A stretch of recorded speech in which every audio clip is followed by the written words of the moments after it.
Hello guys, welcome back to Bhojpuri vision. कैसे हैं आप सब। आज हम देखने वाले हैं खेसारी लाल यादव जी का न्यू सॉन्ग जो है मम्मी कसम। तो आइए चलिए वीडियो शुरू करते हैं, फिर इसके बारे में ढेर सारी बातें करेंगे। कैसा यह सॉन्ग है और किस तरीके की लिरिक्स हैं इसकी। चलिए वीडियो शुरू करते हैं।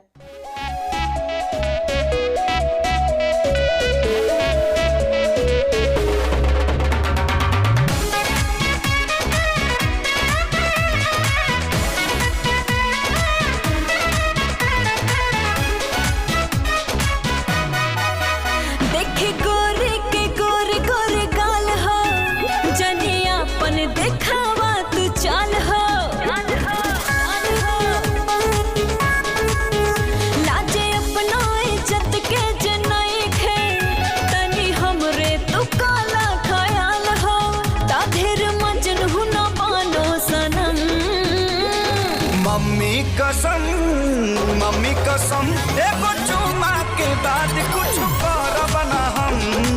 मम्मी कसम एगो चुमा के बाद कुछ करब ना हम।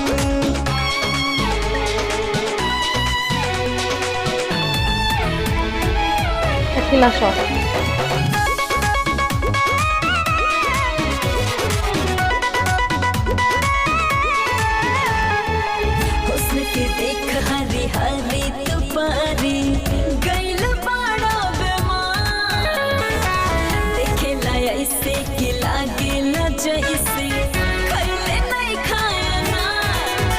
ऐसन मौका कहाँ बारी बारी यार मिलेला, तनी हमके लगावे तो गोता।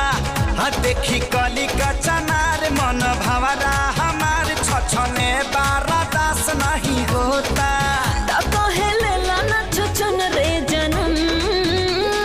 मम्मी कसम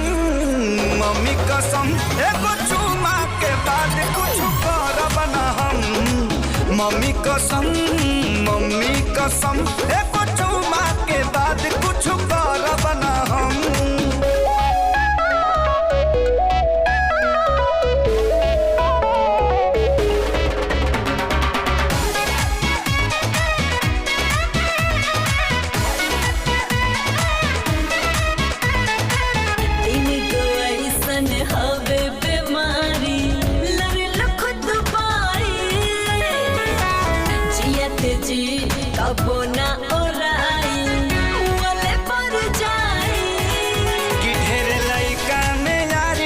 झकले नारिया जब पिए दए में के पानी, कैसन होला सवाद मिली चिखले के बाद। जनी माना करले दिल जानी, घोर के पी गहिला लाज शरम।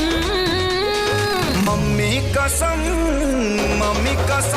एगो चुमा के बाद कुछ करब ना हम। मम्मी कसम एगो चुमा के बाद कुछ करब ना हम। तो गाइज ये थी वीडियो। आई होप आप सबको पसंद आई। मुझे पर्सनली खेसारी सर के सॉन्ग काफ़ी पसंद आते हैं, हद से ज़्यादा पसंद आते हैं। मुझे इनके सॉन्ग्स में जो लगता है एक भोजपुरी से अलग स्टैंडर्ड लगता है। मतलब अभी तक आपने भोजपुरी में जो देखा होगा नॉर्मली कुछ पता नहीं कॉस्ट्यूम कैसा रहता है उनका, लाइक कोई ऑर्केस्ट्रा सॉन्ग चल रहा है। मतलब माधुरी दीक्षित का वो गाना है ना 1 2 3 4 के वाला कॉस्ट्यूम जो है उनका, कुछ उस टाइप के कॉस्ट्यूम या फिर शॉर्ट्स कुछ इस टाइप के चलता है। लेकिन खेसारी सर के सॉन्ग्स में एक स्टैंडर्ड मेंटेन किया जाता है। मतलब आप ये समझ सकते हैं कि लोग उनके गाने सिर्फ इसीलिए पसंद करते हैं क्योंकि वो काफ़ी अच्छा बैकग्राउंड और आर्टिस्ट मेकअप जो होता है। ऐसा नहीं कि कुछ भी चिंपू पिंपू सा चिपका दिया यार। मतलब मेकअप जो होना चाहिए वो एक अच्छा होना चाहिए। मतलब ज़्यादा ब्राइट मेकअप भी आप नहीं कर सकते हो, ज़्यादा लाइट मेकअप भी आप नहीं कर सकते हो। एक नॉर्मल मेकअप अच्छा लगता है जो नेचुरल लुक दे। ऐसा नहीं कि आप बहुत ज़्यादा ब्राइट और वाइब्रेंट लुक ले रहे हैं, like red lipstick, red eye shadow. थोड़ा सा कूल डाउन लुक होना चाहिए मेरे ख्याल से। तो बाकी आप सबको ये वीडियो कैसी लगी मुझे कमेंट सेक्शन में ज़रूर बताइएगा। मिलते हैं आपसे नेक्स्ट वीडियो में, तब तक के लिए बाय बाय।